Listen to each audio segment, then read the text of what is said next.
हम लोगों ने we have completed I think 21 rules of singular, of plural, countable, uncountable noun. We have discussed about all these things, and today just we are going to discuss about gender. तो भाई आज इसको पहले gender को थोड़ा समझ लेते हैं और फिर इसके बारे में बात करेंगे, ठीक। देखो हम लोग पढ़ रहे थे नाउन, क्या पढ़ रहे थे हम लोग नाउन पढ़ रहे थे, और नाउन के ही बारे में एक खास बात देखो। नाउन तो हम लोगों ने क्या बोल दिया कि भाई वर्ब को छोड़कर, यानी वर्ब क्या है, किसी काम के नाम को हम लोग क्या बोल रहे हैं, वर्ब बोल रहे हैं, और वर्ब को हटाकर जो गुणों के नाम है उनको एडजेक्टिव्स बोल रहे हैं, है ना, और जो काम की क्वालिटी को बता रहा है उसको एडवर्ब कह रहे हैं। इनको छोड़कर अगर हम लोग बात करें स्थान, वस्तु, या फिर कोई भी चीज, है ना, या फिर किसी पर्सन का नाम, या फिर वो कोई इमोशन का नाम हो सकता है, कोई थॉट का नाम हो सकता है, कोई फीलिंग का नाम हो सकता है, यदि किसी चीज का नाम इंसान ने रखा है तो मतलब वो क्या है, नाउन है। अब यहां पर अगर हम लोग बात करें, जैसे there are two characters, you are familiar these two words, Ram और Sita, the character of Ramayan. So भाई राम और सीता ये तो ठीक है कि भाई दोनों के नाम हैं, ठीक है ना, और ये दोनों ही नाम क्या हैं, नाउन है। परंतु यहां पर क्या है, एक अलग बात क्या है कि एक भाई क्या है, एक मस्कुलिन जेंडर है और एक फेमिनिन जेंडर है। मतलब यहां पर कुछ नाम ऐसे हैं जो जेंडर को भी डिनोट कर रहे होते हैं, है ना। अब जेंडर के बारे में बात करें, भाई एक चीज तो हम लोगों को मालूम है कि जितनी भी लिविंग थिंग्स हैं इस दुनिया में, जितनी भी लिविंग थिंग्स हैं, अगर उनके बारे में बात करें तो they are in two gender, I think, है ना। Everybody is familiar with two gender. चाहे आप इंसान के बारे में बात कर लो, कुत्तों के बारे में बात कर लो, एलिफेंट के बारे में बात कर लो, सारे के सारे जानवर इंक्लूडिंग ह्यूमन बीइंग्स, सबके क्या होते हैं, दो जेंडर तो होते हैं, एक मस्कुलिन और एक फेमिनिन। मतलब वर्ड से भी पता चलता है कि वो जो वर्ड है, अगर हम लोग बोल रहे हैं वहां पर एक्टर और एक्ट्रेसेस, यहाँ पर जो वर्ड है वो भी ये नोट करता है कि एक्टर, ये आपने बता दिया भाई ये क्या हो गया, एक नाउन हो गया, लेकिन ये कौन सा नाउन है, अगर जेंडर के अकॉर्डिंग देखा जाए तो वो कौन सा नाउन है, वो मस्कुलिन जेंडर है या फेमिनिन जेंडर है। तो समझ पा रहे हो, इसी के बारे में हम लोग बात करने वाले हैं। तो इंग्लिश लैंग्वेज में जनरली कितने तरह के जेंडर होते हैं, 4 तरीके के जेंडर होते हैं। एक तो हम लोगों को मालूम है कि चाहे कोई भी लिविंग बींग्स है तो वो हम लोग 2 जेंडर में उसको डिवाइड करेंगे। इसके अलावा कुछ ऐसे भी जेंडर हैं जो क्या हैं, मतलब कॉमन जेंडर हैं। मतलब यहाँ पर अगर हम लोग बात करें फॉर एग्जाम्पल डॉक्टर, तो doctor a girl can also be a doctor और a boy can also be a doctor. लड़का भी डॉक्टर हो सकता है, लड़की भी डॉक्टर हो सकती है, ठीक है कि नहीं। अ सर्वेंट, या देयर आर बहुत सारे ऐसे वर्ड है। तो हम लोग क्या है, पूरा जेंडर के बारे में A to Z डिस्कस करने वाले हैं, क्योंकि gender also comes in noun, noun के अंतर्गत ही आएगा वो कौन सा टॉपिक, जेंडर, ठीक है ना। क्योंकि हमें जो वर्ड मिल रहा है, हमें ये तो मालूम है कि टाइगर है भाई, टाइगर एक कॉमन, कौन सा नाउन है, टाइगर कॉमन नाउन है ना टाइगर। अब उसका वहां पर ये तो हम लोगों को मालूम चल गया, लेकिन अगर जेंडर के बेस पर तो उससे रिलेटेड क्वेश्चन भी पूछ लिए जाते हैं भाई, कभी कभी वोकैबुलरी से रिलेटेड। और मैं तुम्हें बता देता हूं, जैसे कुछ ऐसे एनिमल्स हैं, अगर हम उनको डायरेक्टली देखें ना तो हम लोग कंफ्यूज रहते हैं, वी कैन नेवर आइडेंटिफाई कि उनका जेंडर क्या है। भाई हमने मोर को देखा, तो स्टार्टिंग जब मैं छोटा था तो मैं सोचता था मोर मतलब लेडीज, जो फीमेल वर्जन है ना उसी को मोर को ही उसी को कह रहे हैं, जबकि वास्तव में पता चला फिर कि मोर और मोरनी 2 अलग अलग हो गए हैं, है ना। तो अब उनको भाई उनके वर्ड होते हैं कि तो उनको इंग्लिश में कौन कौन से वर्डों से डिनोट किया जाता है। कुछ में ऐसा हो जाता है कि भाई सफिक्स लगाकर उनको क्या कर सकते हैं, फेमिनिन जेंडर में कन्वर्ट कर सकते हैं, किसी को प्रीफिक्स लगाकर कर सकते हैं। तो हम उन सारी चीज़ों पर डिस्कस करने वाले हैं, समझ रहे हो ना। मतलब ये जो कॉमन नाउन के अंतर्गत भी जितने आ रहे हैं, जो लिविंग बीइंग्स है ना, वो लिविंग थिंग्स हैं, वो सारे के सारे जितने भी आ रहे हैं उनके हम लोग जेंडर के बारे में डिस्कस करेंगे। दूसरा, इसके अलावा जो थिंग्स हैं उनके बारे में भी डिस्कस करेंगे, भाई वो कौन से जेंडर में आती हैं, क्योंकि जो नॉन लिविंग थिंग्स हैं, जो चीज़ें हैं भाई, उनके बारे में भी डिस्कस करेंगे, वो कौन से जेंडर में आएंगे। तो जेंडर का पूरा डिस्क्रिप्शन देखते हैं भाई, ठीक है। आगे चलते हैं, पहली लाइन यहां से देखते चलें भाई। क्या होता है जेंडर, कि जिस शब्द से क्या होता है, लिंग स्पष्ट होता है उसे जेंडर कहते हैं भाई। जिस शब्द से ये पता चलता है, जिसको सुनकर, समझकर, पढ़कर, देखकर ये स्पष्ट होता है, ये क्लियर होता है कि वो क्या है, मतलब उसका जेंडर क्या है, तो वो क्या है, उसी को हम लोग क्या बोल रहे हैं यहाँ पर, जेंडर, यानी कि उसे, है ना, लिंग स्पष्ट होता है उसे हम लोग क्या बोल रहे हैं, जेंडर बोल रहे हैं। यहाँ पर आगे और देख लेते हैं भाई। इंग्लिश लैंग्वेज में अगर देखें हम लोग तो 4 तरीके के जेंडर होते हैं। पहला क्या है, मस्कुलिन जेंडर, जिससे हम लोग क्या पता है, मस्कुलिन जेंडर। दूसरा हमारा क्या है भाई, फेमिनिन जेंडर। तीसरा हमारा क्या है, न्यूट्रल जेंडर। और चौथा हमारा क्या है, कॉमन जेंडर। ये 4 तरीके के जेंडर होते हैं, इनके बारे में थोड़ा सा बात कर लेते हैं भाई। वैसे आगे इनके बारे में डिस्क्रिप्शन में हम लोगों ने लिखा होगा। तो भाई मस्कुलिन जेंडर, फेमिनिन, न्यूटर और कॉमन जेंडर। कभी कभी क्वेश्चन कुछ इस तरीके के आ जाते हैं, कोई वर्ड आपको दे दिया जाएगा और पूछ लिया जाएगा कि इसका फेमिनिन जेंडर क्या है या फिर उसका मस्कुलिन जेंडर क्या है। इसके अलावा कुछ ऐसे वर्ड हैं भाई जिनसे हम लोगों को पता चल जाए कि न्यूटर जेंडर वाली चीज़ें तो ऑलमोस्ट क्या होती हैं, जो नॉन लिविंग थिंग्स के बारे में बात कर रहे हैं वो हम लोगों को जल्दी पकड़ में आ जाती हैं। लेकिन there are so many times I have seen the boys and girls they got confuse in common gender. Common gender में क्या होता है उनका मालूम नहीं चल पाता है कि कॉमन जेंडर में आ रहा है। मैंने बताया अभी कॉमन जेंडर, इनके बारे में डीप डिस्कशन हम लोग करेंगे अभी, ठीक है। तो अब भाई क्या बोल रहे हैं कि जेंडर किसे कह रहे हैं, जिस भी शब्द से लिंग स्पष्ट होता है उसको हम लोग क्या बोल रहे हैं, जेंडर कह रहे हैं। और इंग्लिश लैंग्वेज में ये कितने तरह के होते हैं, 4 तरह के जेंडर होते हैं। क्या ये बात ठीक है? बढ़े आगे। अब आगे चल के हम लोग एक एक जेंडर के बारे में डिस्कस करते हैं। फर्स्ट हमारा आ रहा है मस्कुलिन जेंडर। मस्कुलिन जेंडर क्या हो रहा है भाई, जिस शब्द से पुरुष का जाति का पता चलता है, पुरुष होने का बोध होता है, यानी ये क्लियर होता है कि वो क्या है, मेल है। वर्ड को सुनकर हम लोग, मैं अभी थोड़ी देर पहले ही बोल रहा था ना, कुछ ऐसे वर्ड हैं जिनको सुनकर भी समझ में नहीं आ रहा होता है कि वो फेमिनिन है या मीन्स है ना मस्कुलिन जेंडर है, दोनों में से हम कंफ्यूज हो जाते हैं। तो भाई आज क्या कर रहे हैं, आज के बाद हमें कोई सा भी वर्ड है वो क्लियर हो जाना चाहिए कि वो मस्कुलिन जेंडर है या फेमिनिन जेंडर है, या और भी अदर चीजें हैं वो कौन से जेंडर में आती हैं। तो भाई पहला आप लोग देख लें कि जिस शब्द से किसी नर अथवा पुरुष होने का बोध होता है उसे हम लोग क्या बोल रहे हैं, मस्कुलिन जेंडर बोल रहे हैं। यहाँ पर देख लें भाई, एग्जाम्पल में आप लोग देख लें, बॉय, डॉग, ऑक्स, हॉर्स और फादर। यहाँ पर एक और वर्ड है, जैसे मुझे बताओ, हम लोग काऊ, मैं छोटा था तो मैं काऊ के बारे में ये तो जानता था कि काऊ यानी गाय होती है, तो भाई जो उसका मेल वर्जन है उसको भी काऊ ही कह रहे हैं, और हम लोग उसके लिए यूज थोड़े ना करते हैं, अलग से कोई वर्ड बोलते ही नहीं है, ऐसा है कि नहीं है। जबकि उसका मतलब मस्कुलिन जेंडर है उसका, तो ऑक्स यानी क्या होता है भाई, बैल होता है। एक और भी वर्ड है जिसके लिए यूज करते हैं हम लोग, बुल, क्या होता है, बुल यानी क्या, सांड। हाँ ठीक है ना, जैसे बोलते हैं हमारी खा खा के सांड हो रहा है भाई, है कि नहीं है? जो कुछ करते नहीं है ना तो भाई ताने तो मिलते ही रहते हैं। आगे देखो अगला क्या है, फेमिनिन जेंडर। फेमिनिन जेंडर क्या है भाई, जिस शब्द से क्या है, स्त्री अथवा मादा होने का बोध होता है उसको हम लोग क्या बोल रहे हैं, फेमिनिन जेंडर बोल रहे हैं। एग्जाम्पल में आप लोग देख लें भाई, गर्ल, बिच, वुमन, मदर। यहाँ पर गर्ल, वुमन, मदर ये सब तो एक ही वर्ड से लग रहे हैं, मिलते जुलते लग रहे हैं, लेकिन बिच यहाँ पर एक ऐड कर लिया है। How many boys and girls they are familiar with this word which, भाई क्या होता है इसका मतलब? Actually there are 2-3 meanings are there of this word, है ना। विजार्ड जो होता है ना, जादूगर, उससे, हाँ बोलो, you are telling about this word ना, क्या मतलब होता है? Why did you raise your hand, हाथ खड़ा किया, कुछ कहना चाहती हूँ, तो क्या मतलब होता है भाई इसका? ऑलमोस्ट। एक और चीज मैं आपको बताऊं, जो जितने भी गाली वाले शब्द है ना, ये उसमें भी आता है, गाली वाले शब्दों में भी, है ना। लेकिन क्या है, तुम देखना, गाली है ना हमें किसी ने नहीं सुनाई, मतलब किसी ने सिखाई नहीं है आज तक। कोई भी ऐसा व्यक्ति नहीं है जो पर्टिकुलरली ट्यूशन लेकर आया हो भाई कि गाली कैसे देते हैं, लेकिन ऑलमोस्ट ऐसा कोई नहीं है जिसको ना पता हो। जब हम लोग कोई गाली सुनते हैं तो हम लोग करते क्या है, सुनी फिर उसको मन में रिपीट करते हैं, अच्छा ये इसका मतलब है ना। तो देखिए भाई बिच मतलब क्या होता है, वैसे कुतिया के लिए यूज करते हैं, डायन के लिए यूज करते हैं यहाँ पर ये, लेकिन ये डायन जो है, कुतिया और डायन दोनों ही कौन से जेंडर में आ रहे हैं, फेमिनिन जेंडर में आ रहे हैं, ठीक है कि नहीं है।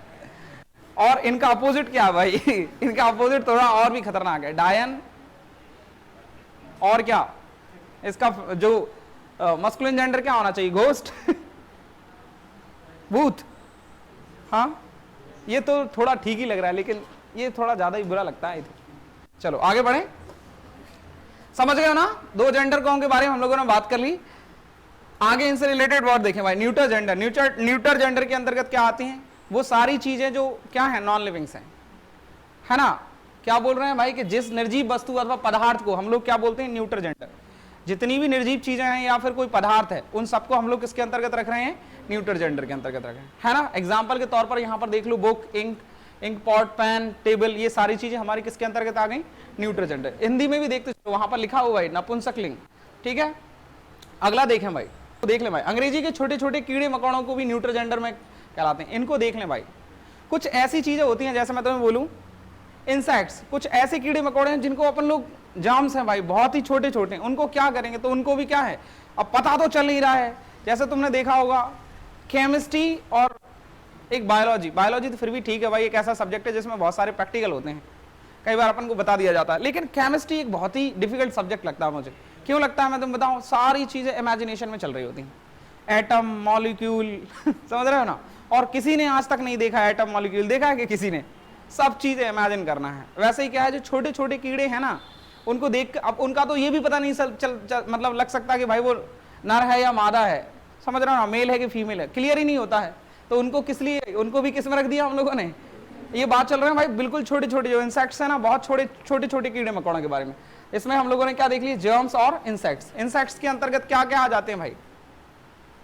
जो हम लोग रास्ते में जा रहे हैं विदाउट गॉगल लगाकर जा रहे हैं, आंखों में कीड़े भर जाते हैं, वो छोटे छोटे क्या होते हैं जिनको रास्ते में, वो एक फसल होती है ना, क्या सरसों का टाइम होता है, उस टाइम बहुत उड़ती है ना माऊ, है ना, तो वो भी कहा भाई, उनको भी इंसेक्ट्स में ही आ जाते हैं। वो भी जो छोटे छोटे कीड़े हैं ना, या छोटे छोटे जीव हैं जो उड़ते भी हैं, तो उनको क्या है, उन सबको हम लोग क्या बोलते हैं, इंसेक्ट्स। तो समझ गए भाई। एक अगला हमारे इसके बाद में आया क्या, कॉमन जेंडर। कॉमन जेंडर यानी कि क्या, उभयलिंग, जिस शब्द से पुरुष अथवा स्त्री दोनों जातियों का बोध होता है उसे हम लोग कॉमन जेंडर बोलते हैं। देखो आजकल भाई, पहले क्या होता था, पहले हमारे देश में क्या है, लड़कियों को उतना ज्यादा अधिकार नहीं था, पढ़ने लिखने के लिए बाहर नहीं भेजते थे, है ना, घर से उतना, थोड़े जब कभी पढ़ लिया, 5th तक पढ़ लिया बहुत है, 10th तक पढ़ लिया बहुत है, लड़का है उसको तो भेज रहे हैं पढ़ने के लिए, लेकिन लड़की को रखा हुआ है ना। लेकिन आजकल धीरे धीरे ये डिस्क्रिमिनेशन क्या होता जा रहा है, मिटता जा रहा है। ये जो भेदभाव है ना, ये मिटता जा रहा है। अब क्या है, अब तुम देखो कहीं किसी भी जगह पर जाकर देख लो, इंक्लूडिंग आप क्लास में ही देख सकते हो कि वहां पर भाई स्ट्रेंथ में भी देख सकते हो आप कहां पर ज्यादा है ना। और हर जगह पर देख लो, ऑलमोस्ट हम लोग अगर यूपीएससी का रिजल्ट देख लो या दूसरी चीजों का रिजल्ट देख लो, तो आपको लड़कियां फर्स्ट सेकंड टॉप में मिल ही जाएंगी। हर जगह पर लड़कियां क्या कर रही हैं, आगे निकलती जा रही हैं। तो क्या है मतलब, जितनी भी जॉब है, अगर हम लोग कलेक्टर आईएएस के बारे में बात करें तो आईएएस भाई क्या हो सकता है, मेल और फीमेल दोनों में से कोई भी हो सकता है। तो वो किस जेंडर में आ गया, वो कॉमन जेंडर के अंतर्गत आ गया। समझ गए ये बात, है ना, ये बात ठीक है। जैसे कि भाई चाइल्ड, अब चाइल्ड जो बच्चा है, बच्चा क्या है, लड़का और लड़की दोनों में से कोई भी हो सकता है। Elephant, directly if you are looking at the elephant, हम लोग थोड़ी ना पहचान पाते हैं वो मेल है या फीमेल है, ठीक ना। डॉक्टर, इट विल कम इन बुध। देखो एलिफेंट वर्ड को याद रखें भाई, वैसे एलिफेंट का तो दोनों होना चाहिए, लेकिन एलिफेंट हम लोग हिंदी में क्लियर कर लेते हैं हाथी और हथनी, लेकिन इंग्लिश में क्या है भाई, दोनों वर्ड में आ गया, वो कॉमन जेंडर में आ रहा है, ठीक है ना। Doctor, player, student, student can also be both girl और बॉय, ठीक है ना। तो 4 जेंडरों से हम लोग फैमिलियर हो चुके हैं, है ना, 4 ही होते हैं। अब इनके बारे में थोड़ा सा आगे क्या है, इनसे रिलेटेड, इनसे क्वेश्चन कैसे आने होंगे भाई। क्वेश्चन इनमें कुछ बहुत ज्यादा खास क्वेश्चन नहीं है, लेकिन क्या है, आपको सारे वर्डों का मस्कुलिन और फेमिनिन जेंडर पता करना है। जैसे कि मोर हुआ भाई, तो उसका फेमिनिन जेंडर क्या है, समझ रहे हो ना, ये आप लोगों को मालूम होना चाहिए। तो हम लोग अगला बात करते हैं, देखो आगे के रूल के बारे में बात करते हैं। नीचे कुछ महत्वपूर्ण मस्कुलिन एवं फेमिनिन जेंडर शब्द दिए गए हैं भाई, इनको देख लें आप। तो इनको क्या कर लें, आप चाहे तो लिख सकते हैं, जैसे देखो भाई, boy girl, uncle aunt, nephew nieces, husband wife, male female, master mistress, है ना, सर मैडम, ये कुछ वर्ड हैं। ये तो कुछ कॉमन वर्ड हैं जो सरल हैं, यहाँ पर हम लोगों को उतना ज्यादा, लेकिन फिर भी आपको मालूम होना चाहिए। अब ऐसा नहीं है कि भाई पता चला नेफ्यू नाइसिस यहाँ पर लिखा हुआ है, नेफ्यू हमें याद तो आ रहा है, फिर लास्ट में जब एग्जाम देने आए और वहां पर ये वर्ड आ गया और फिर पता चला कि समझ में ही नहीं आ रहा है, ठीक है ना। या फिर ये क्वेश्चन दे दिया भाई नाइस, उसका क्या है, मस्कुलिन जेंडर क्या होगा, ठीक है। तो इस पे थोड़ा सा देख लें, आगे आप देख सकते हैं, son, father, brother, man, woman, king, queen, hero, heroine, lord, lady, है ना। आगे देखें भाई, मस्कुलिन और फेमिनिन जेंडर के कुछ और देखें भाई, जैसे कि actor, actresses, poet, bull, cow, अभी हम लोग बात कर रहे थे ना इनके बारे में, तो ये सारे के सारे देखो। विजार्ड, विच, विजार्ड मतलब क्या होता है भाई, इस वर्ड पे थोड़ा सा गौर कर लेना, क्या होता है इसका मतलब, जादूगर, ठीक। अब यहां पर देखा भाई, बियर जो है ना, भालू, उसमें एग्जैक्टली क्लियर नहीं होता है कि वो मेल है या फीमेल है। तो इसमें क्या करते हैं भाई, अगर उसमें यहां पर बोल रहे हैं तो इसमें स्पष्ट मतलब अलग से क्लियर करना पड़ता है। क्या भाई, आप यहां पर देख लें कि ही और शी लगाकर हम लोग क्या करते हैं, उसको क्लियर करते हैं। अगर आपको भालू के बारे में बात करना है तो भालू और भालू नहीं क्या बोलेंगे उसको, हिंदी में भी कुछ शब्द बनाए ही नहीं गए हैं भाई, है ना। तो ही और शी लगाकर हम लोग क्या करते हैं, इनको मस्कुलिन और फेमिनिन तरीके से इनको पहचानते हैं। इस तरीके के क्वेश्चन ही ज्यादा बनते हैं भाई, ठीक है ना, ऐसे बनाकर रखना। टाइगर, टाइग्रेसेस, ठीक है, ये सारे वर्डों को आपको क्या करना है, नोट करना है, ठीक है। वैसे ये पीडीएफ में मिल जाए तो आप लोगों को ये पीडीएफ में सरल लग रहा है या कठिन लग रहा है कि यहीं लिखवा दूं ये वर्डों को, पीडीएफ से लिख लोगे ना, anybody has any problem at last? हाँ बोल। 4th नंबर का ये वर्ड यहां पर लिखा हुआ है, वैसे इसको हटा देना, ठीक है, इसको हटा देना। वो कोई नाम है, 2 नाम लिख दिए, लड़का और लड़की के, किसी, ये किसी लड़की का नाम हो सकता है, ठीक है। इसका मीनिंग बता रहा हूं। मॉन्क मतलब आप जानते हो साधु होता है, इसको क्लियर करके बता रहा हूं। नन मतलब है ना, पीकॉक पी हैन, और कॉक हैन डॉग विच। तो आप इसमें अकेला एक वर्ड है हमारे पास, इसको क्लियर कर लेते हैं। जब तक आप एक काम करो, इनको लिख लो, इनको नोट कर लो। एक अच्छा, ये जो मोहम्मदन लोग होते हैं उनमें ये शब्द यूज किए जाते हैं ना, बेगम, और उसका अपोजिट क्या वर्ड होता है? Anybody is there who will tell me? हाँ, शहजादा और बेगम, ऐसा कुछ होता है आई थिंक, बादशाह और बेगम, ऐसा। हाँ, तो वही है भाई। इसका मतलब यहां पर क्या बोलेंगे हम लोग? बादशाह, और ये क्या है? बेगम, ठीक। इसको आप लोग देख लेना, ठीक। जो टफ लग रहा है ना, केवल वही लिख लो, बाकी आप लोग वहां से लिख लेना, है ना। बाकी तो हम लोगों को ये मालूम ही ऑलमोस्ट। इस वर्ड को क्या कर देना तुम लोग? हटा देना। बाकी इसका मतलब यहां पर होता क्या है? वैसे भीड़ होती है, तो ये इससे क्या है? अपोजिट में नहीं है, वो गलती से लिखा हो गया होगा, ठीक है। इसको हटा देना आप लोग।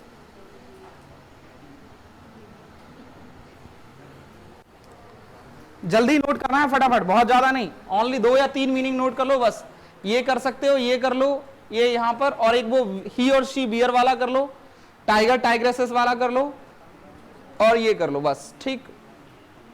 लॉयन ये भी कर सकते हो, बाकी तो आप लोगों को मालूम है। बैचलर और इंस्पायर्ड, ये मालूम है ना, इसको क्या बोलते हैं हिंदी में? क्या मतलब होता है? वैसे इसका ओरिजिनल मीनिंग होता है अधेड़ उम्र की कुंवारी महिला। क्या मतलब होता है?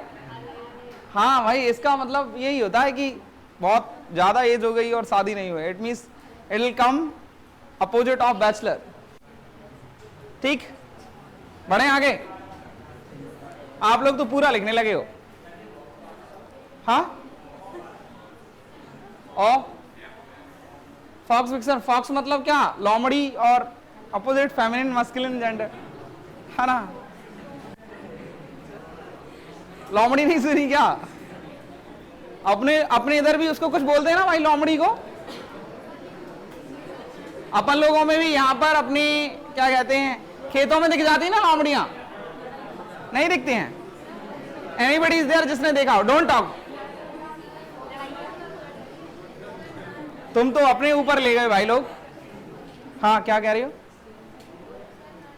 हाँ, 9 नंबर वाला, 9 नंबर वाला कौन सा? एक मॉन्क मतलब साधु, जैसे कि तुमने देखा हो जैन लोग होते हैं ना, उनमें होती हैं माताएं, क्या बोलते हैं उनको? हाँ, समझ गए हो ना, दैट इज, ठीक है ना। बढ़े आगे, आगे देख लो, और भी है भाई। हॉर्स मेयर, डायरेक्टर, डायरेक्टर्स, इसका भी देख लें भाई, ये मीनिंग अलग निकल रहे। कुछ ऐसे मीनिंग हैं जिनका मतलब क्या है, जो नॉन लिविंग थिंग्स को भी डिनोट करते हैं।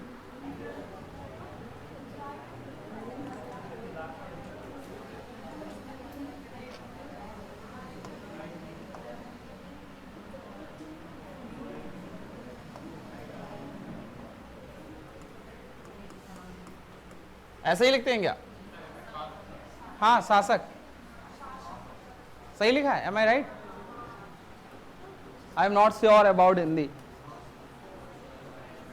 ये तो विधवा और अपोजिट वर्ड भी कैन से विडो, है ना।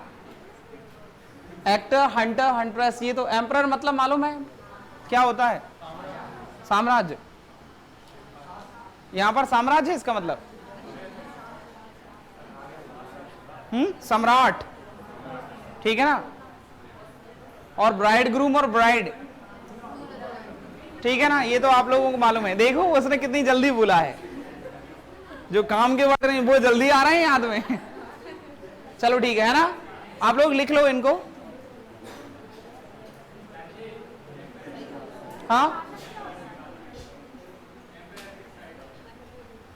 एम्प्रेस, ये सम्राट और सम्राटनी क्या बोलेंगे उसको? फीमेल, ठीक है ना। Actually there are so many words जो हिंदी में बनाए ही नहीं गए हैं, हम लोगों को हिंदी में मतलब है ही नहीं है। जैसे कि हम लोग हमेशा से लोमड़ी बोलते आ रहे हैं, there is no word of opposite.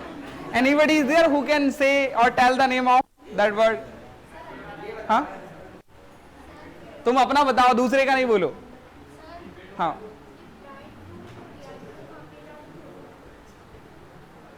Bride groom, दुल्हन का दूल्हा। हाँ हाँ, वैसे अकेला भी लिख सकते हैं, साथ में भी लिख सकते हैं, ठीक है, डन। हाँ, दिख नहीं रहा अभी। ये विधवा और विडो वाला, ये विडो और विधवा जो सफिक्स और प्रीफिक्स लगाने के बाद में क्या होते हैं, जिनको मस्कुलिन और फेमिनिन में कन्वर्ट करते हैं। देखो भाई, कुछ मस्कुलिन जेंडर में प्रीफिक्स यानी उपसर्ग जोड़कर उसका फेमिनिन जेंडर बनाया जाता है। उपसर्ग और प्रत्यय तो आप समझते हो ना, हाँ, प्रीफिक्स और सफिक्स आगे जोड़ने वाले को क्या, चलो तो देखो भाई, यहां पर ये कुछ वर्ड हैं 5-6, है ना। कॉक स्पैरो, हैन स्पैरो। स्पैरो मतलब चिड़िया होती है, ये तो हमें गौरैया जिसको हम लोग बोलते हैं ना, चिड़िया, ये तो हम लोगों को मालूम है, लेकिन उसमें भी हम लोगों को कभी भी आज तक ये क्लियर नहीं हुआ भाई, मेल और फीमेल, उसकी जरूरत ही नहीं पड़ती क्लियर करने की, लेकिन वर्ड को जरूर देखें। आपको किस तरीके का क्वेश्चन के भाई हैन स्पैरो, अब इसका क्या है, तुम्हें मस्कुलिन जेंडर पता होना चाहिए। आपको 4 ऑप्शन में मिले हुए हैं और 4 में से पता चला, फिर आपने नहीं पढ़ा तो वो मालूम नहीं होगा, ठीक। आगे देखें, आगे क्या है, ही गॉट और शी गॉट। बकरी के लिए भी एग्जैक्टली क्लियर कोई वर्ड नहीं होता, हिंदी में है भाई बकरी और बकरा, लेकिन इंग्लिश में नहीं है, तो उसके लिए क्या है, प्रीफिक्स लगाकर हम लोग क्या करते हैं वहां पर मस्कुलिन और फेमिनिन में, ठीक है। मैन और वुमन दोनों सर्वेंट के लिए हम लोग यूज कर रहे हैं, मेड सर्वेंट भी बोलते हैं। बुल काल्फ और काउ काल्फ, जो गाय का बछड़ा होता है ना, तो बछड़े में दोनों हैं भाई, ठीक है, जिसको हम लोग हिंदी में तो हमारे पास वर्ड है बच्चा और बछिया, लेकिन इंग्लिश में यहां पर देख लें, ठीक है। बढ़े आगे, तो ये कुछ 5-6 वर्ड हैं, तो इनको ध्यान रखें। ये ऐसे ही वर्डों से हम लोगों को क्या है, ज्यादातर क्वेश्चन मिलने की मतलब उम्मीद होती है। आगे बढ़े, वैसे आपको मिल जाएंगे। अब आगे वाला अगला देखो कि कुछ मस्कुलिन जेंडर में सफिक्स जोड़ करके हम लोग क्या करते हैं, उसका फेमिनिन जेंडर बनाया जाता है। देखो वो कौन कौन से भाई हैं। कुछ में क्या कर रहे थे, प्रीफिक्स जोड़कर सिंगुलर से प्लूरल बना रहे, सॉरी क्या कहते हैं, मस्कुलिन टू फेमिनिन बना रहे थे। अब क्या कर रहे हैं भाई, सफिक्स जोड़कर कर रहे हैं। Landlord, landlady, peacock, peahen. अभी बात कर रहे थे हम लोग मोर और मोरनी के बारे में, तो वहां पर इसको देख लें भाई अलग से, ये क्या है, पीकॉक और पीहैन, 2 वर्ड हैं, लैंडलॉर्ड, लैंडलेडी, ठीक। मिल्कमैन और milkmaid, actually in our India I think there is no milkmaid. हाँ, मिल्कमेड नहीं होती है ना, हाँ होते हैं कि ज्यादातर हमारे यहां पर दूध बेचने वाले लोग मेल ही होते हैं, ठीक। तो ये 3 वर्ड हैं, तीनों वर्डों पर थोड़ा सा गौर कर लें, बाकी देख लिया तो वो समझ में तो आ जाएंगे, समझ गए हो ना। चलें आगे। कुछ मस्कुलिन जेंडर के अंत में ESS जोड़कर उसका क्या है, फेमिनिन जेंडर बनाया जाता है। भाई ये भी एक इंपॉर्टेंट रूल है। कुछ कैसे हैं जिनमें ESS जोड़कर उनका फेमिनिन जेंडर बनाया जाता है, देख लें भाई। Host, hostess, God, goddess, lion, lioness, ठीक है, प्रीस्ट, जेंट। ये इनमें से अगर कोई मीनिंग ना हो तो आप लोगों को मुझे बता दें भाई। हेयर मतलब आप जानते हैं क्या, हेयर, इसको क्लियर करना है, अभी हाल बताता हूं। होस्ट, ये तो आप जानते हैं जो होस्ट कर रहा होता है, क्या बोलेंगे उसको हिंदी में, हाँ, एंकर हिंदी में बोलेंगे उसको, हाँ, संचालक, संवाददाता, संचालक, है ना, संचालक। और गॉड, देवी मतलब देवता और देवी, ये समझ गए, शेर और शेरनी। ये वर्ड भी यहां पर वैसे होना या नहीं इस पे क्लियर करते हैं, वैसे ये बाल और उससे। प्रीस्ट यानी क्या होता है, पंडित और पंडितानी। जैंट यानी, जैंट यानी बताओ भाई, हाँ, बड़ा होता है। और इसके लिए 2-3 वर्ड हैं भाई इसमें। एक शैतान के लिए भी यूज करते हैं हम लोग, राक्षस जिसको बोले ना, उसके लिए भी बोलते हैं हम लोग, ठीक है। जैसे हम लोगों में होता ना कि राक्षसनी और राक्षस, उसके लिए भी इसका यूज कर लिया जाता है, ठीक। इनको आप चाहो तो लिख लो ये वर्डों को। अच्छा, जब बीमा वगैरह करवाया जाता है तो वो पूछते हैं कि अगर मान लो जैसे आपने बीमा करवा दिया तो आपकी किसी की मतलब जिसका बीमा हो रहा है अगर उसकी डेथ हो गई तो वो पैसा किसको मिलेगा? नॉमिनीज। और उसको क्या बोलते हैं वैसे हिंदी में, क्या बोलते हैं उसको? Anybody knows? दूसरा, जब राजा होता है ना, राजा का राजकुमार जैसे बोलते हैं ना, वो कौन है? उत्तराधिकारी है, उसका वारिश है, ऐसा ही कुछ बोलते हैं ना। तो उनके लिए ये दोनों वर्ड हैं, उत्तराधिकारी और उत्तराधिकारी का, ठीक है, ये दोनों वर्ड उनके लिए। इनको आप हिंदी में जरूर लिख लें भाई, ऐसे वर्ड काफी कंफ्यूजन पैदा करते हैं, ठीक।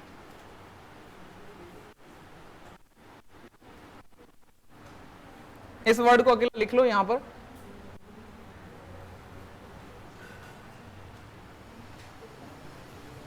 ये आपको वोकैब ही सुधर रही है। अगर आप सही मायने में देखोगे तो हम लोगों को क्या है, वोकैब्स मिल रही हैं। और ये वोकैब्स अगर आप सारी लिखोगे तो अब तक अगर सारी वोकैब्स को देखोगे तो 200 प्लस हो जाएंगी ये, ठीक ना। हम लोग जितने भी 10 टॉपिक है उतने जितने 10 टॉपिकों में जो रूल्स है उन वोकैब्स को भी देखेंगे ना तो वो 1000 प्लस मिलेंगे आपको, और नई नई वोकैब्स मिलेंगी। तो भाई रेडी रहा करो, कुछ भी जो नया मिले उसको लिख सकते हो। एक शब्द को लिखने में बहुत ज्यादा टाइम नहीं लगता है, ठीक। बढ़े आगे, डन।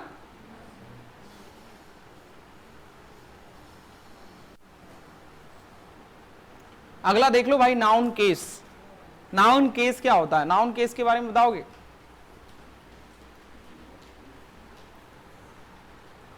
चार तरह के केस होते हैं वैसे नाउन में, तो बता देता हूं मैं तुम्हें नाउन केस क्या होते हैं, एक एग्जांपल के तौर पे बता देता हूं। हम सब लोगों ने सेंटेंस के बारे में सुना हुआ है, ये नाउन केस के बारे में क्या बताना चाह रहा हूं, पहले इसको समझ लो। केस क्या है? Noun case. एक सेंटेंस मैंने लिखा यहां पर, Sita is singing a song, ठीक। Sita is singing a song. इस सेंटेंस में आप देखो यहां पर सीता क्या है भाई? सब्जेक्ट है। सिंग क्या है? वर्ब है। और सॉन्ग क्या है? अब मुझे ये बताओ इस पूरे सेंटेंस में कितने नाउन हैं? नाउन कितने हैं इस सेंटेंस में? सीता एक, यहां पर ये हमारा नाउन हो गया एक। इसके बाद में क्या हम सॉन्ग को भी नाउन में काउंट कर सकते हैं? सॉन्ग भी नाउन हुआ कि नहीं हुआ? तो भाई अब ये दो वर्ड है ना, ये नाउन की कंडीशन पोजीशन बता रहे हैं। एक नाउन क्या है हमारे पास, कहां पर है? सब्जेक्टिव में है। दूसरा नाउन कहां पर प्रयोग किया जा रहा है? ऑब्जेक्ट में प्रयोग किया जा रहा है। इसकी जगह पर हम चाहे तो दूसरा एग्जांपल लिख सकते हो आप, राम फाइट्स विथ मोहन। यहां पर देखो भाई, अब राम फाइट्स विथ मोहन, इस सेंटेंस में आप देखो, एक तो राम नाउन है और दूसरा क्या है? मोहन नाउन है। एक हमारा सब्जेक्ट के रूप में प्रयोग किया जा रहा है और दूसरा कहां पर? ऑब्जेक्ट के सेंस में। तो भाई ये बता रहे हैं केस। केस यानी कि क्या है? उनकी पोजीशन, उनकी स्थिति, कि वो कहां पर है, वो सब्जेक्टिव रूप में है या ऑब्जेक्टिव रूप में है। तो समझ रहे हो ना केस क्या बोलना चाहते हैं, कि किसी भी सेंटेंस में जो नाउन की पोजीशन है ना उसको हम लोग क्या बोल रहे हैं भाई? केस कह रहे हैं। और आगे अपन लोग बात करते हैं इस पर, ठीक है। देखते चले, तो नाउन के केस समझ पा रहे हो? सेंटेंस में वो किस जगह पर, अगर आपको क्या है इस ये क्यों बताया जा रहा है, आपको कोई सेंटेंस लिखा हुआ है और उस सेंटेंस में जो नाउन है आपको वो बता दिया गया कि इस सेंटेंस में ये नाउन का कौन सा केस है। इस तरीके का क्वेश्चन आपको मिल जाएगा कि ये कौन सा केस है, तो आप बता पाएंगे ये सब्जेक्टिव केस है, ऑब्जेक्टिव केस है, इनके बारे में है ना, वोकेटिव है, कौन सा केस, ठीक है। समझ गए हो ना? केस समझ पा रहे हो? आगे बढ़े, इसमें देखो, तो केस वाक्य में नाउन या प्रोनाउन का संबंध वाक्य के दूसरे शब्दों के साथ में बतलाता है। अंग्रेजी में उसे केस के 4 भेद होते हैं। नाउन या प्रोनाउन का संबंध दूसरे वाक्यों से बताता है। दूसरे वाक्यों से बताने का मतलब अपन को कैसे पता चल रहा है कि वो उस सेंटेंस में सब्जेक्ट है। सब्जेक्ट किसका होता है भाई? वर्ब का होता है। ऑब्जेक्ट किसका होता है? वर्ब का होता है। तो सब्जेक्ट और ऑब्जेक्ट एक्चुअलिटी में होते किसके हैं? वर्ब के ही। तो ये रिलेशन ही बता रहे हैं, इस वजह से ही वो क्या बोल रहे हैं। बाकी आप ये कह सकते हैं इनकी पोजीशन बता रहे हैं ना, वो सब्जेक्ट है या ऑब्जेक्ट है। सब्जेक्ट ऑब्जेक्ट आप कह कैसे रहे हैं, उनको नाम कैसे दे रहे हैं, वो रिलेशन ही बता रहे हैं। वहां पर क्या बता रहे हैं? रिलेशन। ऑब्जेक्ट यानी क्या, आप ऑब्जेक्ट इसको डायरेक्टली नहीं बोल सकते। एक एग्जांपल के तौर पे आपको बता दूं, अगर मैं यहां पर लिखूं राम प्लेज विथ मोहन, एक सेंटेंस मैंने यहां पर ऐसा लिख दिया, ठीक है। दूसरा सेंटेंस इसमें मैंने लिखा राम प्लेज और बस यहां पर खालिस्तान और ये रख दिया मैंने मोहन। तो अब क्या है, आपको ये तो मालूम चल रहा है कि ये क्या है, इसका सब्जेक्ट है। इसमें ये सब्जेक्ट है कि नहीं है, और ये मोहन क्या है, हमारा ऑब्जेक्ट है। लेकिन पता कैसे चल रहा है कि ये ऑब्जेक्ट है, ये किसके थ्रू पता चल रहा है भाई, प्रीपोजिशन के। जब हम लोगों ने सिलेबस के बारे में डिस्कशन किया था, उसके बाद हम लोग पार्ट्स ऑफ स्पीच पे आए थे। पार्ट्स ऑफ स्पीच पे आए थे तो मैंने आप लोगों को प्रीपोजिशन की डेफिनेशन बताई थी कि ऐसे शब्द जो सेंटेंस में क्या है, सब्जेक्ट वर्ब और ऑब्जेक्ट के बीच में रिलेशन बताते हैं, उनको हम लोग क्या बोलते हैं, प्रीपोजिशन बोलते हैं। और यहां पर क्या पता चल रहा है, अगर मैं यहां पर बोलूं कि राम प्लेस और मोहन नहीं है भाई, तो मोहन का इस वर्ब के साथ में और सब्जेक्ट के साथ में कोई रिलेशन पता चल रहा है, नहीं पता चल रहा है। इसलिए तो क्या बोल रहे हैं कि भाई केस क्या होते हैं, वाक्य में नाउन और प्रोनाउन के मतलब रिलेशन दूसरे शब्दों से बताते हैं। फाइनली उनको बोलें कि रिलेशन बताने के बाद में ही हम उनको नाउन देते हैं कि वो क्या है। अगर रिलेशन पता नहीं चलेगा तो आप बोल ही नहीं सकते कि ये ऑब्जेक्ट है। प्रीपोजिशन ही ये डिसाइड करते हैं कि उनका ऑब्जेक्ट क्या है। वर्ब का ऑब्जेक्ट क्या है ये किससे पता चलता है, प्रीपोजिशन की सहायता से पता चलता है। ठीक है, तो इसलिए हम लोग क्या है, तो समझ गए ना। एटलीस्ट अगर फाइनली बोला जाए तो क्या बोलेंगे, उनकी स्थिति देखकर, उनकी पोजीशन देखकर पता चलता है कि उनकी स्थिति क्या है, वो वहां पर किस रूप में प्रयोग किए गए हैं, सब्जेक्ट या ऑब्जेक्ट। ठीक है, तो ये 4 केस होते हैं, इन चारों केसों के बारे में हम लोग बात करते हैं।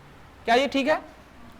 पहला आप देख लें भाई, 4 केस कौन कौन से होते हैं, nominative case, objective, possessive case और वोकेटिव केस। इन चारों के बारे में थोड़ा सा देख लेते हैं। नॉमिनेटिव केस, वर्ड, नॉमिनेटिव जो वर्ड है that comes from nomination. Nominative case जो वर्ड है ना, नॉमिनेशन से आया है। किससे आया है? नॉमिनेशन। नॉमिनेशन आप लोगों ने वर्ड सुना ही होगा, नॉमिनेट किए गए हैं, यानी कि वो क्या है, चयन किए गए हैं, है ना। ये एक्टर इस साल बेस्ट एक्टर के लिए नॉमिनेट किया गया है, ये लड़का कैप्टन के लिए नॉमिनेट किया गया है। समझ रहे हो ना बात को? तो नॉमिनेट मतलब नॉमिनेशन यानी चयन करना। कुछ ऐसे नाउन हैं जिनकी क्या है, पोजीशन फिक्स होती है, वहां पर पता चलता है कि वो सब्जेक्ट के लिए नॉमिनेट कर दिए गए हैं।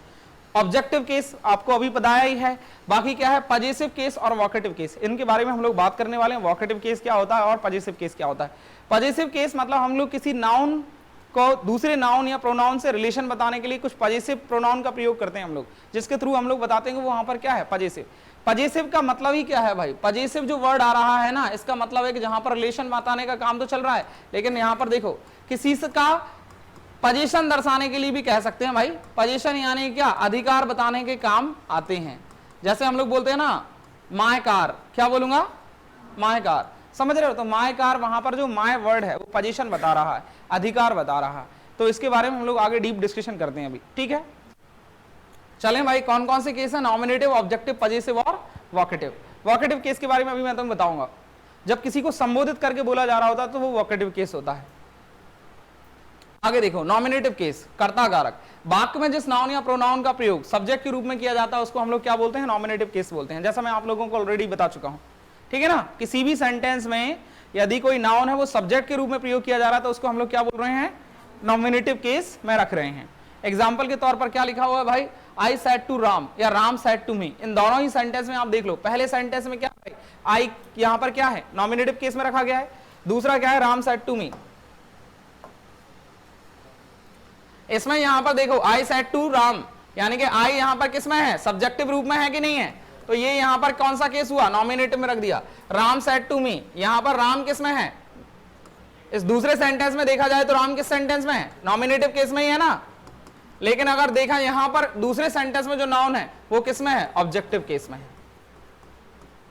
समझ गए हो?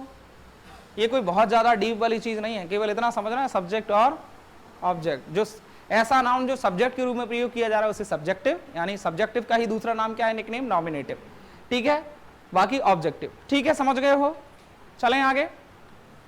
इनसे रिलेटेड क्वेश्चन कैसे आते हैं भाई, कभी कंफ्यूज नहीं होना है कि देखो होता क्या है, जब आप नाउन पढ़ रहे हो, नाउन पढ़ने के बाद में हम लोग अगला टॉपिक कौन सा पढ़ेंगे, प्रोनाउन पढ़ेंगे। क्या पढ़ेंगे, प्रोनाउन पढ़ेंगे। अब प्रोनाउन के लिए एक एग्जांपल दे देता हूं मैं, आप इसका क्यों जिक्र किया जा रहा है, ये क्यों बनाए गए हैं, केस क्यों बनाए गए हैं। देखो अभी हम लोगों ने थोड़ी देर पहले ये एग्जांपल लिखा हुआ था, मैंने कहा Ram is playing with Shyam, हम लोगों ने ये एग्जांपल लिखा। यहां पर राम हमारा किस में है भाई, नॉमिनेटिव केस में है, और श्याम हमारा किस में है, ऑब्जेक्टिव केस में है। अगर इनके लिए हम लोग प्रोनाउन का यूज करें तो हम लोग क्या करते हैं कि he is playing with Shyam की जगह पर मैं क्या यूज कर दूंगा, विथ हिम, ऐसा ही कुछ हो जाएगा ना। तो आप कैसे पता करेंगे कि यहां पर हमें ही लगाना और यहां पर हमें हिम लगाना है, तो दोनों का क्या है, जब केस अलग अलग किए जाएंगे जब ही तो पता चलेगा। यदि किसी नाउन जो कि क्या है मस्कुलिन जेंडर है और उसका ऑब्जेक्टिव केस में प्रयोग किया गया है तो उसके लिए हम लोग किसका प्रयोग करते हैं, हिम का। अगर वो सब्जेक्ट के रूप में प्रयोग किया गया है तो हम लोग किसका यूज करते हैं, ही का। इसीलिए भाई क्या बनाए गए हैं, नाउन के लिए केस बनाए गए हैं, क्योंकि हमें प्रोनाउन पढ़ने में हेल्प होगी। वो पता तो हम कैसे कर पाएंगे कि भाई दैम लगना है कि देयर लगना है, समझ रहे हो ना, दे लगना है कि दैम लगना है, देयर लगना है, वो सारी की सारी चीजें क्या हैं, इससे रिलेटेड अभी एक केस चार्ट आएगा आगे तो मैं वो आपको एक्सप्लेन कर दूंगा। ठीक है, बढ़े आगे, बढ़े क्या आगे,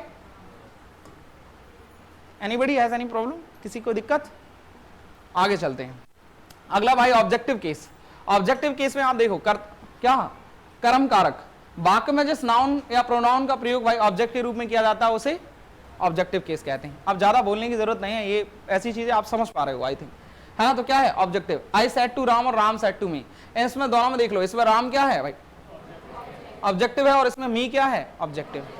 तो आप प्रोनाउन का प्रयोग जब ही तो करोगे जब आपको नाउन का केस मालूम होगा। ठीक, आया समझ में, बढ़े आगे, एग्जाम्पल आप समझ गए हो। अगला देख लो भाई पजेसिव केस, संबंध कारक, जब किसी नाउन या प्रोनाउन का संबंध दूसरे नाउन या प्रोनाउन के साथ निकट या अधिकार में का संबंध बताना हो तब हम उस नाउन या प्रोनाउन को पजेसिव केस में रखते हैं भाई। यहां पर देख लो माय पेन और राम्स ब्रदर, इसको देखो आप, यहां पर देखो आप, ये लिखा हुआ है भाई राम्स ब्रदर, ऐसा ही कुछ लिखा हुआ है। अब यहां पर ये ब्रदर कौन सा वर्ड है, ये नाउन है कि नहीं है, ब्रदर वर्ड नाउन हुआ कि नहीं हुआ है, तो ये एक रिलेशन का नाम है तो भाई नाउन होना चाहिए, है ना। दूसरा क्या है, राम भी नाउन है, लेकिन ये यहां पर अपॉस्ट्रोफी एस लगा हुआ है जिसका मतलब आप जानते हो ऑफ होता है। अगर इस अपॉस्ट्रोफी एस को हटाएंगे तो ये उल्टा बदल जाएगा। जब कभी भी आपको हटाना हो तो क्या करें, ऑफ लगाकर अदला बदली कर दिया करें, बदल दिया करें भाई, ब्रदर आगे चला जाएगा और ब्रदर ऑफ राम, हिंदी में अर्थ क्या निकलेगा, राम का भाई, है ना, ऐसे ही कुछ निकल रहा है। लेकिन अब यहां पर राम का भाई, एक नाउन का संबंध दूसरे नाउन का बता रहे हैं कि नहीं, अधिकार बता रहे हैं कि नहीं, रिलेशन पता चल रहा है। तो क्या है, यही है भाई, किसके थ्रू पता चल रहा है, इस अपॉस्ट्रोफी एस के द्वारा पता चल रहा है। यहां पर हमारे पास वर्ड है भाई माय पेन, तो पजेसिव केस किसमें रख रहे हैं, ऐसे शब्द जो ऐसा नाउन, यहां क्या बोल रहे हैं कि जिस किसी नाउन या प्रोनाउन दूसरे नाउन या प्रोनाउन के साथ में क्या है, निकटता या अधिकार बता रहा हो। यहां पर ये क्या कर रहे हैं, ये एक में अधिकार बता रहे हैं और एक में क्या है, निकटता भी बता रहे हैं। ठीक है, रिलेशन बताने का काम किया जा रहा है। इसको मैं आपको और आगे डीप समझाऊंगा जब हम लोग केस चार्ट पढ़ेंगे, पूरा डीप तरीके से समझेंगे। अभी बताऊंगा, अगर आएगा तो, हमारे पास टाइम होगा तो अभी कर लेंगे। ठीक, आगे देखते चलें भाई। अगला क्या है हमारे पास, अपॉस्ट्रोफी एस। देखें, सबसे ज्यादा यदि किसी केस से क्वेश्चन बनते हैं तो वो है भाई पजेसिव केस। पजेसिव केस में कई तरह की चीजें हैं भाई, हमें ये तो पता चल रहा है कि भाई देखो किस टाइप के क्वेश्चन आते हैं। आपको मालूम है अपॉस्ट्रोफी एस का यूज कैसा होता है या उसका क्या यूज है। अब आपको यूज उसका मालूम चल गया है। देखें भाई, पहला एक वर्ड में आपको यहां पर लिखता हूं ऑफ। हो सकता है आप में से कुछ लोग फैमिलियर हों और कुछ लोग फैमिलियर ना हो। ऑफ का यूज देख लो भाई, मालूम हो तो ऑफ का यूज क्या होता है, का, की और के सेंस में होता है। लास्ट टाइम अगर आप लोगों को याद हो तो मैंने इस पे बात किया था कि ऑफ जो है ना, हिंदी और इंग्लिश में वेरिएशन है। हिंदी क्या है, सीधे से चलती है, लैंग्वेजों में दोनों वेरिएशन। जैसे उर्दू तुमने, हम लोग हिंदी लिखते हैं मतलब लेफ्ट से राइट ऐसे लिखते हैं ना, लेकिन उर्दू लिखी जाती है उल्टी। वैसे ही इंग्लिश का क्या है भाई, लिखा कुछ का कुछ जाता है, ऐसा हमारे जैसा नहीं है। आधे से ज्यादा लोगों को तो यही प्रॉब्लम है कि वो समझ ही नहीं पाते हैं कि हिंदी और इंग्लिश के बीच में वेरिएशन क्या है। हिंदी में जो शब्द यहाँ पर यूज किए जा रहे हैं वो इंग्लिश में वहां पर यूज नहीं किए जाएंगे, उनकी पोजीशन क्या होगी, अलग होगी। ऑफ का थोड़ा सा यूज देख लें भाई। हिंदी में हम लोग बोलते हैं क्या, अगर मैंने कहा राम की कार, राम की कार, है ना, और मैंने कहा मोहन का घर। ठीक, ये दो एग्जाम्पल हम लोगों ने लिख लिए। अब इनमें तुम देखो उल्टा करते हैं हम लोग इनका। इंग्लिश में लिखना हो तो हम क्या करते हैं, कार को क्या बोलते हैं भाई, कार, और ऑफ का की के लिए हम लोगों ने क्या लगा दिया, ऑफ, और इधर लिख दिया क्या, राम। तो हिंदी में लिखते हैं राम की कार, इंग्लिश में क्या लिखते हैं, कार ऑफ राम।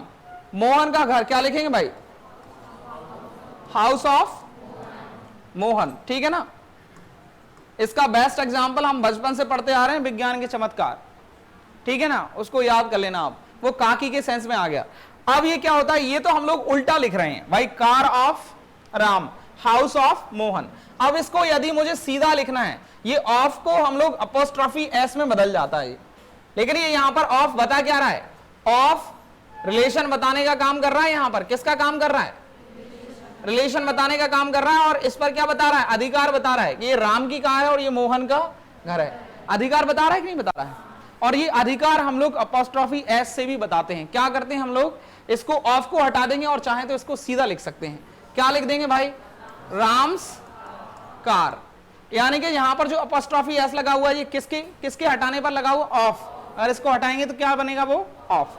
और मोहन का घर तो क्या हो जाएगा, मोहन्स, ऐसा कुछ। ये बात समझ में आई क्या। तो अब हम लोगों को देखना है, इससे रिलेटेड कई सारे क्वेश्चन है।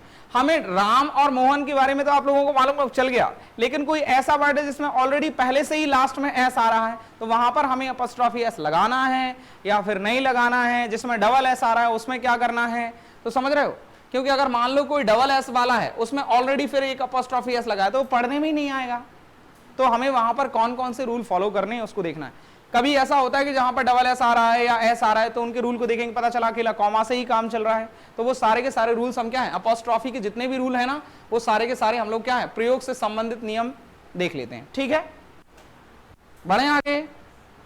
देखो रूल नंबर 1, मुख्य रूप से सिंगुलर सजीव प्रॉपर नाउन के अंत में अपोस्ट्रोफी एस का प्रयोग करके हम उसका पजेसिव केस बनाते हैं। पजेसिव केस का मतलब समझ रहे हो क्या, कितने लोगों को ये पजेसिव वर्ड से मतलब समझ में आ गया है, इधर लड़कों को नहीं आया है क्या। पजेसिव वर्ड कहां से आया है भाई, पजेशन, पजेसिवनेस। पजेसिवनेस मतलब चिंतित होना। पजेशन जो वर्ड है वो किसको दर्शाता है, अधिकार। हम अक्सर उन्हीं चीजों के लिए चिंतित रहते हैं जिन पर हमारा अधिकार होता है। अगर मैंने गाड़ी खरीद ली, मेरी गाड़ी है, तो अब मुझे उसकी टेंशन होगी। हर माँ बाप को अपने बच्चों की टेंशन होती है। वो तुमने सुना ना एक डायलॉग कि दूसरे का बच्चा रो रहा है तो शोर, अपना बच्चा रो रहा है तो नहीं है, बिना शोर हो जाएगा वो, ठीक है ना। अपना रो रहा है तो गाना हो गया। हाँ, तो भाई क्या बोलना चाह रहा हूं कि मुख्य रूप से सिंगुलर सजीव प्रॉपर नाउन के अंत में अपोस्ट्रोफी एस लगाकर हम क्या करते हैं, पजेसिव केस को बता देते हैं।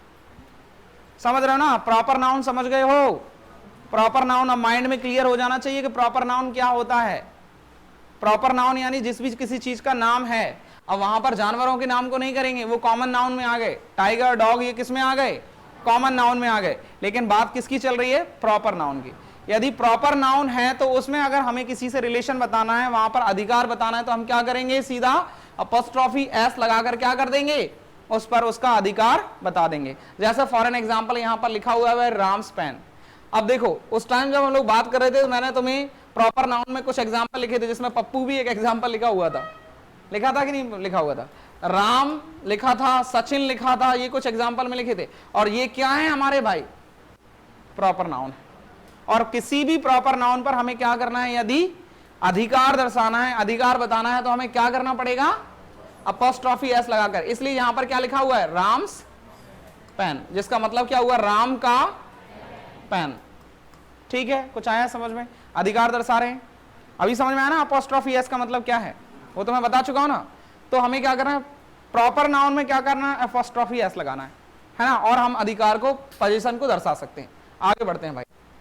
दूसरा क्या है, यदि किसी प्लूरल नाउन के अंत में एस का प्रयोग किया गया हो, तब हम केवल अपोस्ट्रोफी एस, अपोस्ट्रोफी चिन्ह का प्रयोग करके उसको पजेसिव केस में रखते हैं। अब ये आया, हम लोग किसके बारे में बात कर रहे थे, यदि कोई ऐसा वर्ड है जो प्लूरल नाउन है, प्लूरल नाउन है और उसके अंत में क्या आ रहा है, प्लूरल नाउन होगा तो भाई एस आएगा ही, आएगा कि नहीं आएगा।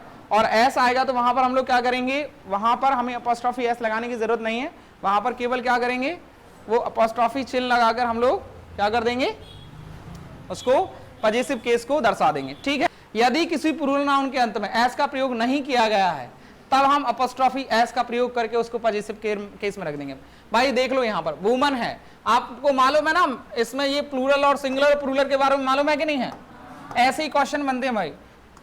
मैन प्लूरल वर्जन क्या है, ठीक है ना, समझ गए हो।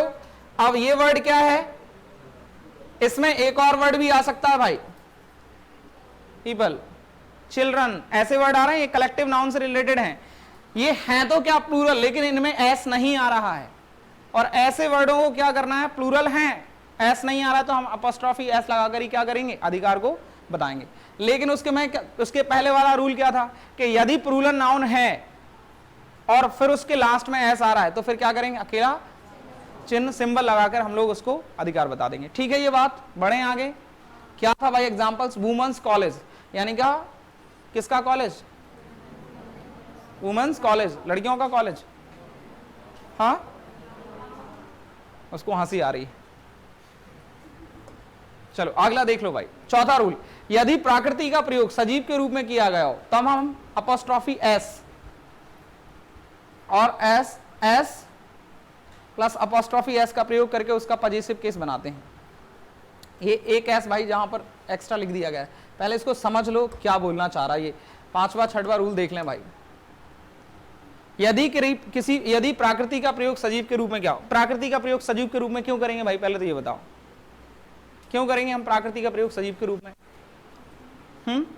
देखो तुमने देखा होगा ये वैसे तो जनरली किया नहीं जाता है, लेकिन जो पोएट होते हैं ना, कभी कोई पोएम लिखी गई है या फिर कोई चैप्टर है जो हम लोग टेक्स्ट में पढ़ रहे होते हैं, तो टेक्स्ट में एक वर्ड होता है पर्सोनिफिकेशन। क्या वर्ड होता है, जिसमें पर्सोनिफाई कर दिया जाता है। पर्सोनिफाई मतलब समझ लें इसको, पोएट क्या करते हैं, नॉन लिविंग थिंग्स को क्या करते हैं, बोलता हुआ बताएंगे। भाई पेड़ इतने सालों से ये कहानी सुन रहा था, है ना, और उसके पास वाला पेड़ है ना उसको बता रहा था, ऐसा कुछ। अब वो पेड़ है ना, तो पेड़ तो ना बोलता ना सुनता, समझ रहे हो ना बात को, लेकिन कुछ तुमने सुना होगा। जैसे एक मान लो, मैं खुद भी कभी विचार करता हूँ, जब मैंने फर्स्ट टाइम सुना कि भाई दिल्ली है ना, वो शायद जो पांडव लोग थे उनका जो राज्य बना था इंद्रप्रस्थ, उसी को दिल्ली कहते हैं। एम आई राइट और रॉन्ग?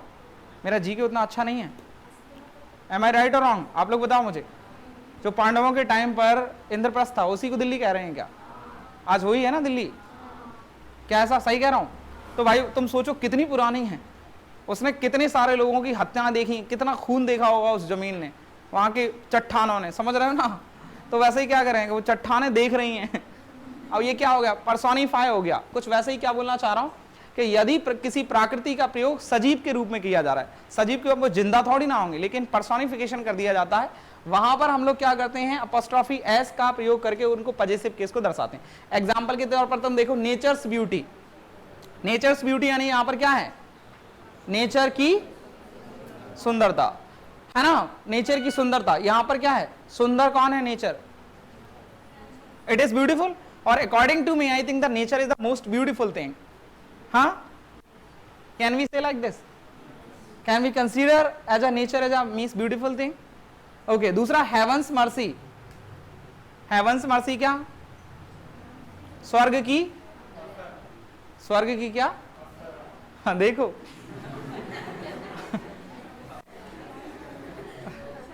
भाई एक गाना आया था इसके पहले, मर्सी ऐसा कुछ गाना आया था बाद में, तो उसको उसने क्या कर लिया, उस गाने को इमेजिन करके वो सोच रहा है हो सकता है किसी लड़की का नाम हो मर्सी। मर्सी मतलब क्या होता है भाई, दया, ठीक है, अप्सरा नहीं।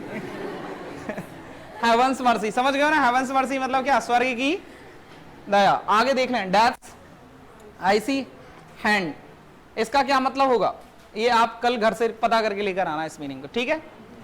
आगे फटाफट देखें, हमारे पास 5 मिनट है और हमें आगे बढ़ना है। इस वर्ड को लिखो फटाफट, एक काम तो दूं कम से कम तुम्हें, फटाफट लिखो।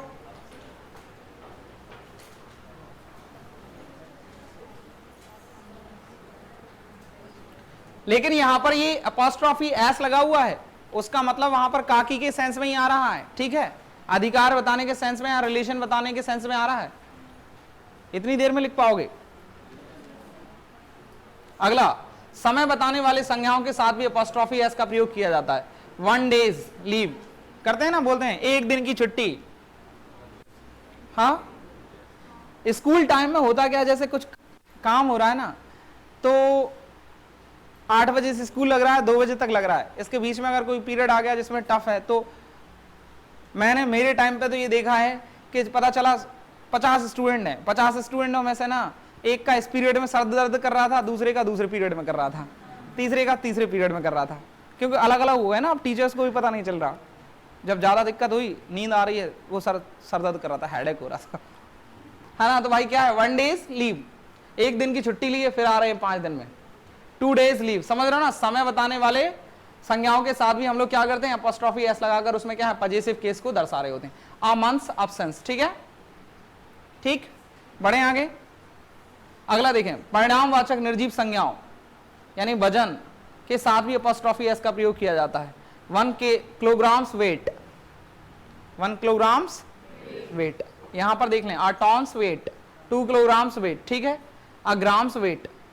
आगे चलते हैं, मनी की इकाइयों के साथ भी हम लोग क्या करते हैं, बाद में वैल्यू वर्थ का प्रयोग हो तो अपॉस्ट्रोफी एस का प्रयोग करते हैं। ये आप लोगों को लास्ट तक रूल्स मिल जाएंगे किस पे, पीडीएफ पे, और ये छोटे छोटे कुछ रूल्स है, ये आप लोग पढ़ लोगे, अब खुद से भी कर सकते हो उनको, ठीक है। जो मेन रूल्स थे वो मैंने ऑलमोस्ट आप लोगों को बता दिए हैं। स्पेस बताने वाले शब्द के साथ में, नाउन के साथ में अपॉस्ट्रोफी एस लगाकर, अ नीडल्स पॉइंट, अ बोट्स लेंथ। कंपाउंड नाउन के अंत में, कंपाउंड नाउन क्या होता है भाई, कंपाउंड नाउन मैंने बताया था कि नहीं बताया था, कंपाउंड नाउन क्या होता है। कंपाउंड नाउन बोले तो ऐसे वर्ड जब 2 वर्ड मिलकर एक ही नाउन को बना रहे होते हैं, जिनका अर्थ तो एक ही निकल रहा होता है, जिसमें हम लोगों ने पढ़ा था भाई, son in law, mother in law, father in law, best friend, boyfriend, girl, है ना, ये सब जो वर्ड हम लोगों ने पढ़े थे कि नहीं पढ़े थे, पढ़े थे ना, तो वो हमारे क्या है, वो कंपाउंड नाउन के अंतर्गत आ गए। देखो भाई, father in law's office, father in law's office, ठीक, यानी किसका ऑफिस है, father in law's. Commanders in chief's order, मतलब कमांडर इन चीफ का ऑर्डर है, ठीक है। ये बात यहां से आगे हम लोग क्या है, वैसे ऑलमोस्ट क्या है, खत्म में है अभी। ये आइटम्स और फ्रेजेस हम लोग नहीं पढ़ेंगे, बाकी जो चीजें हैं ना वो आप आगे के रूल्स आप खुद पढ़कर आओगे। केवल ये जीरेंड वाला रूल इसको अभी नहीं पढ़ेंगे, ये नॉन फाइनाइट वर्ब्स आएंगे उस टाइम में आपको बताऊंगा। और ये केस जो है ना, केस चार्ट, ये केस चार्ट में हम लोगों का पूरा आएगा, आई, मी, माय, माइन, है ना, यू, योर, है ना, समझ रहे हो, यू, योर और योर्स। तो ये केस चार्ट है, मैं आप लोगों को प्रोनाउन के टाइम पर बहुत अच्छा एक्सप्लेन कर दूंगा। ये 2-2 बार रिपीट होना है, नाउन के टाइम पर भी आएगा और प्रोनाउन के टाइम पर भी आएगा। जब पहला प्रोनाउन पढ़ेंगे ना हम लोग, पर्सनल प्रोनाउन, उसमें क्या है, केस चार्ट आता है, ठीक है, तो वो 2 बार रिपीट होगा। जैसे ही प्रोनाउन पढ़ेंगे तो मैं वैसे ही बताऊंगा, चाहे मैं टेंस पढ़ाऊं उसके बीच में भी ये केस चार्ट में आपको बता दूंगा, ठीक। तो ये समझ लें आप कि आपका ऑलमोस्ट मतलब नाउन कंप्लीट होता है। एक लास्ट इसमें ये लिखा है वोकेटिव केस, संबोधन कारक। जब किसी नाउन या प्रोनाउन को संबोधित किया जाता है तब उस नाउन या प्रोनाउन को हम वोकेटिव केस कहते हैं। जैसे बोलते हैं ना, कभी कभी दूर खड़ा है, बहुत दूर है कोई व्यक्ति, राम कम हियर, बोलते हैं कि नहीं बोलते हैं, तो अब किसी को संबोधित करके बोला जा रहा है, उसको हम लोग क्या बोलते हैं, वोकेटिव केस, जिसको क्या बोल रहे हैं, संबोधक कारक। अतुल गो देयर, अतुल वहां पर चले जाओ, तो समझ रहे हो ना वोकेटिव केस क्या है। इससे रिलेटेड कुछ क्वेश्चन नहीं होता है, परंतु क्या कर देते हैं, छोटा सा सेंटेंस लिख के दे देंगे और आपको बता देंगे इसमें केस कौन सा है, तो आप लोगों को मालूम आना चाहिए। मैं जब बता रहा था बीच में भी मैंने बोला था कि वोकेटिव केस क्या होता है, कि जब किसी नाउन को संबोधित करके वहां पर क्या बोला जाता है तो उस सेंटेंस में वो क्या है, किसका रोल प्ले कर रहा होता है, वोकेटिव केस का, ठीक है। ऑलमोस्ट हमारा नाउन क्या है, डन है। कल से हम क्या करेंगे, क्वेश्चन लगाएंगे। अब क्या लगाएंगे, जो बीच में कुछ रूल्स हैं जो मैंने छोड़ भी दिए हैं और फास्टली एक्सप्लेन किए हैं, वो सारे के सारे रूल्स को तुम क्या करोगे, घर से पढ़ के आओगे, ताकि वो क्वेश्चन लगाने में हमारी हेल्प करें। और पीडीएफ में आप लोगों के पास में सारा डेटा पहुंच गया, तो आप क्या करें, पूरा पढ़कर आए भाई, ताकि हम क्वेश्चन लगा सकें, ठीक है, डन। अब हम क्वेश्चन लगाएंगे तो तुम्हें देखते हैं कि कितने % तुम्हें आ रहे हैं। अगर सही तरीके से पढ़ोगे तो मेरे हिसाब से आना चाहिए। I think that's all for today and have a nice day.